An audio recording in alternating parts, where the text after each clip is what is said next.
विरोधी पक्षांना मिळालेली जवळपास 1.25 लाख मतं आहेत आणि त्या 1.25 लाख लोकांचं प्रतिनिधित्व विरोधी पक्षांनी कुणीतरी करायला पाहिजे. प्रामुख्यानं त्यावेळेस लढलेल्या भाजपच्या विरोधात आमचा शरदचंद्र पवार पक्षाचा उमेदवार होता. ती भूमिका खरं आम्हालाच घ्यायला पाहिजे, परंतु नंतरच्या काळात 2024 नंतरच्या काळात आमच्यातील काही सहकारी सत्ताधारी पक्षात म्हणजे सत्तेत असलेल्या काही सहयोगी पक्षात सामील झाल्यानंतर विरोधकांची खरी पोकळी निर्माण झाली. ती पोकळी भरून काढण्याच्या दृष्टिकोनातून आणि सामान्य जनतेला न्याय द्यायच्या भूमिकेतून मी म्हणजे महिन्याच्या दुसऱ्या सोमवारी मान तालुक्यातील संबंध विरोधकांचा जनता दरबार चालू करायचा आमचा मानस आहे. राष्ट्रवादी काँग्रेस पार्टीच्या माध्यमातून विरोधकांचा जनता दरबार आम्ही चालू करणार आहे. याच्यात काही वेळेस माढा लोकसभा मतदारसंघाचे खासदार आदरणीय धैर्यशील मोहिते पाटील, त्याचबरोबर शशिकांत शिंदे साहेब, प्रदेशाध्यक्ष शशिकांत शिंदे साहेब, जिल्हाध्यक्ष बाळासाहेब पाटील साहेब आणि विरोधी पक्षातील काही नेते मंडळी, तसेच महादेव जानकर साहेब असतील, वंचितचे काही नेते मंडळी असतील, या सर्वांना सोबत म्हणजे या सर्वांच्या मार्गदर्शनाखाली आम्ही येणाऱ्या काळात दर महिन्याच्या दुसऱ्या सोमवारी दहिवडीत या ठिकाणी रेस्ट हाऊसला जनता दरबार घेण्याचा आमचा मानस आहे. त्याच्यातून अनेक म्हणजे मानखटा विधानसभा मतदारसंघातील अनेक लोकांच्या विरोधात असलेल्या लोकांच्या काही अडचणी आहेत, ज्या की सत्ताधारी पक्षांच्या लोकांच्या दबावामुळे अनेक लोकांची कार्यालयीन कामं रखडलेली परिस्थिती दिसते. मग ते पंचायत समिती असो, जिल्हा परिषद असो, तहसील कार्यालय असो, पुरवठा शाखा असो किंवा प्रांत ऑफिसची काही कामं असोत किंवा मोजणी ऑफिसची काही कामं असोत, याच्यात लोकांना मुद्दाम अडवलं जाते अशा लोकांच्या तक्रारी आहेत. त्या तक्रारींच्या अनुषंगानं आम्ही त्याच्यावर मार्ग काढण्यासाठी या ठिकाणी येऊन लोकांचे निवेदन घेऊन त्या निवेदनावर त्या तक्रारींवर मार्ग काढण्यासाठी आम्ही प्रयत्न करणार आहे. ते प्रशासनाच्या मदतीनं असोत, आदरणीय खासदार साहेब असतील, आमचे प्रदेशाध्यक्ष शशिकांत शिंदे साहेब असतील, या सर्वांच्या मदतीनं त्यावर मार्ग काढण्याचा आम्ही प्रयत्न करणार आहे. त्याचबरोबर येणाऱ्या काळात जे आमच्यासोबत शिवशाहू फुले आंबेडकर विचारधारेवर काम करू इच्छिणारे आणि आदरणीय शरदचंद्रजी पवार साहेबांच्या विचारानं आमच्यासोबत काम करू इच्छिणाऱ्या तरुणांना मी माझ्यातर्फे आवाहन करतो की येणाऱ्या काळात आपण सर्वजण एकत्रित येऊन राष्ट्रवादी काँग्रेस शरदचंद्र पवार पक्षाची मोठ बांधूया आणि विरोधकांचा आवाज सक्षम करूया. त्यासाठी जे कोणी तरुण तालुक्यातील मतदारसंघातील इच्छुक असतील त्यांनी संपर्क करावा आणि नव्यानं आपण पक्ष बांधणीची भूमिका घेणार आहोत.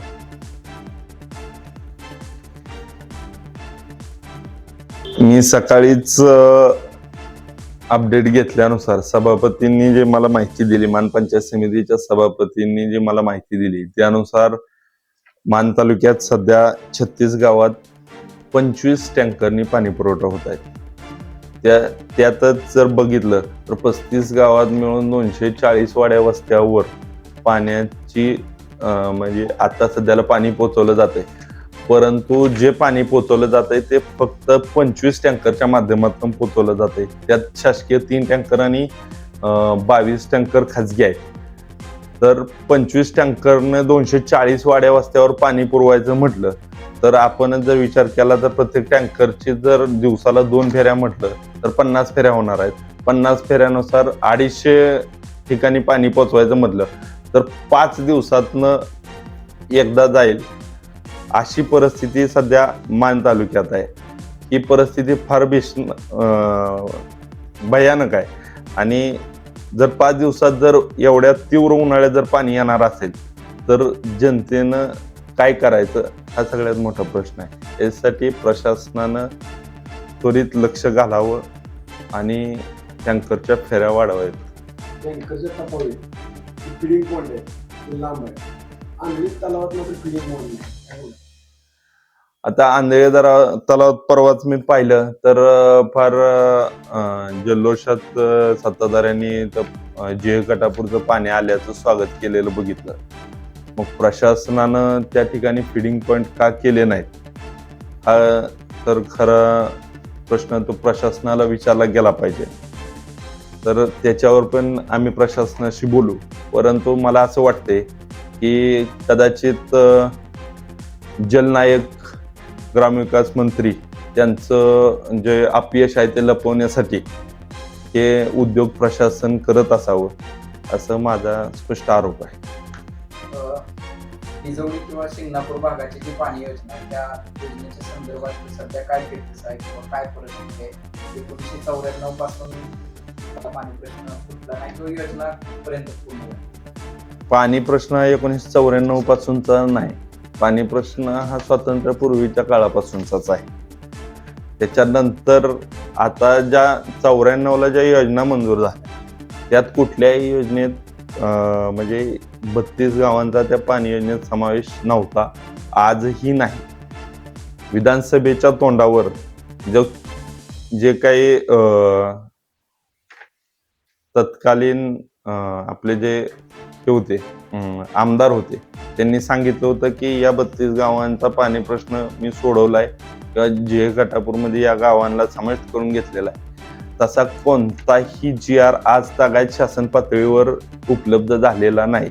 प्रस्तावित सुधारित तृतीय मान्यता फक्त मिळालेली आहे. त्या तृतीय मान्यतेत कुठेही या गावांचा सर्वे करायचा आहे किंवा नव्यानं पाणी योजना चालू म्हणजे मंजूर करायची असा कुठलाही उल्लेख नाही.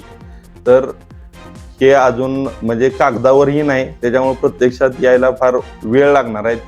त्याच्यासाठी स्वतःची इच्छाशक्ती असणं गरजेचं आहे आणि या 32 गावातील लोकांच्यात उठाव होणं गरजेचं आहे. परंतु ह्या खोट्या भूलथापांच्यामुळं उठाव होताना दिसत नाही.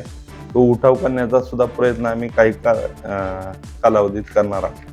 स्थानिक स्वराज्य संस्थांच्या निवडणुका मराठी गट असेल कोराड गट असेल त्या भागात पाणी मोकळं खळाखळा वाहतो.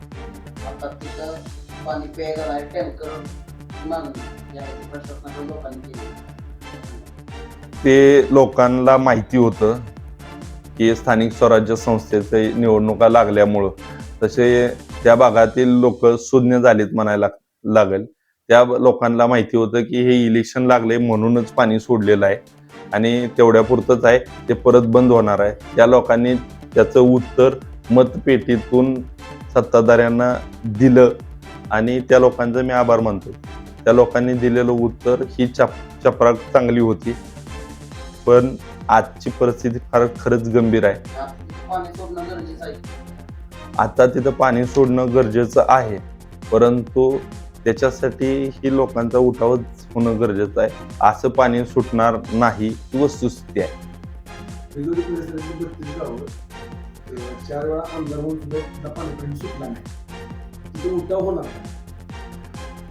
परिस्थिती तिथली काय झालंय, एक घराजवळचा म्हणजे होम पिच म्हणायचं म्हटलं तर बिदाल जिल्हा परिषद गट ते प्रामुख्यानं जो की ह्याच्यापर्यंत फुटबॉलपर्यंत बिदाल जिल्हा परिषद गट या 32 गावातील जवळपास 80% 90% गावं ही बिदाल जिल्हा परिषद गट आणि आंधळी जिल्हा परिषद गटाची आहे.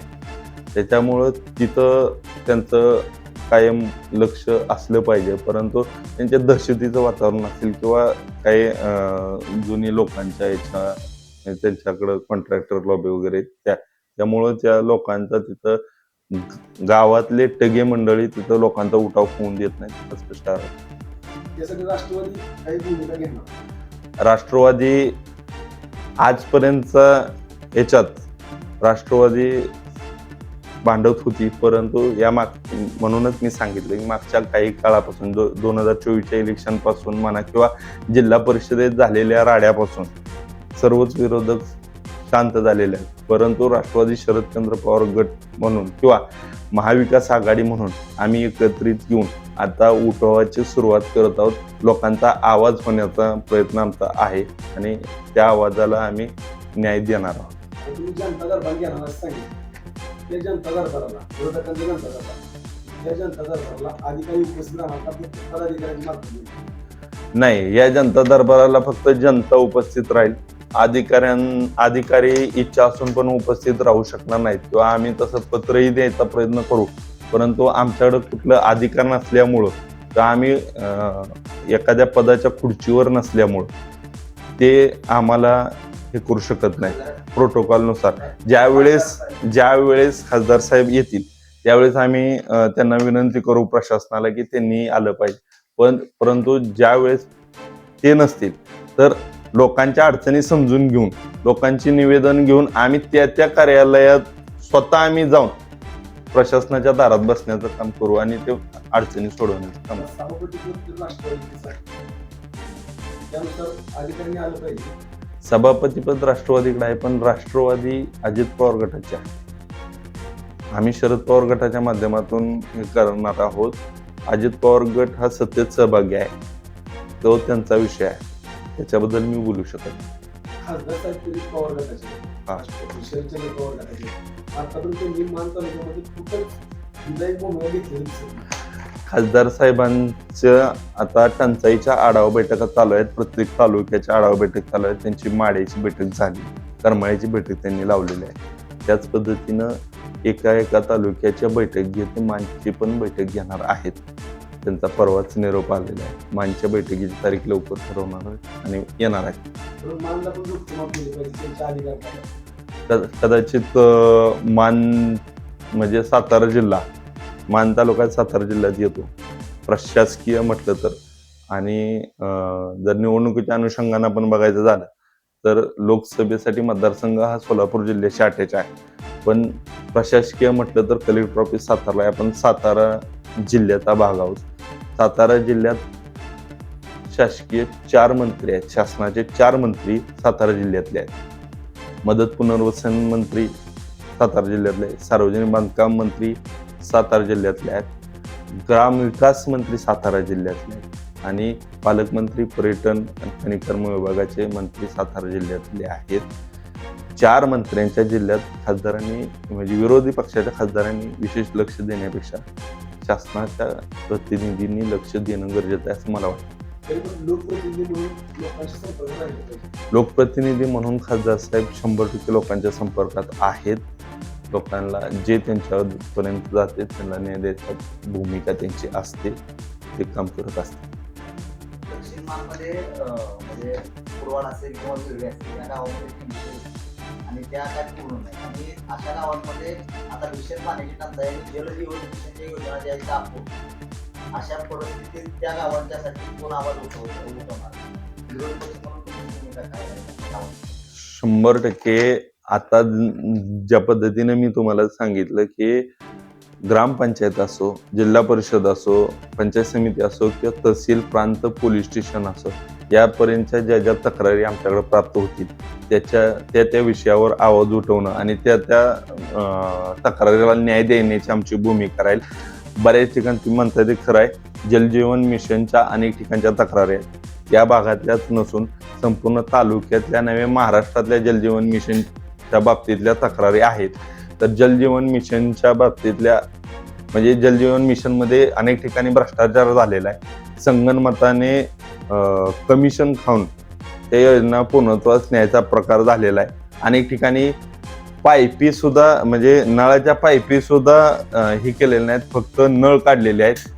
अशा परिस्थितीत त्याची सखोल चौकशी होणं. अनेक ठिकाणच्या तक्रारी जिल्हाधिकाऱ्यांकडं आणि सिओनकडं जिल्हा परिषद सिओनकडं गेलेले आहेत, परंतु त्याच्यावर कुठलीही कार्यवाही होताना दिसत नाही. तो विषय खरा ग्रामविकास विभागाचाच आहे. तो ग्रामविकास विभागाने बघावा. त्यात आता मंत्री महोदय या मतदारसंघाचे नेतृत्व करणारे आहेत, त्यांनी पण ते बघणं गरजेचं आहे.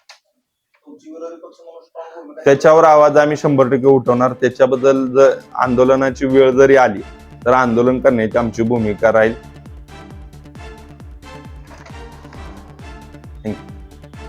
आवाज न्यूजसाठी संदीप जठार, गोंदवले.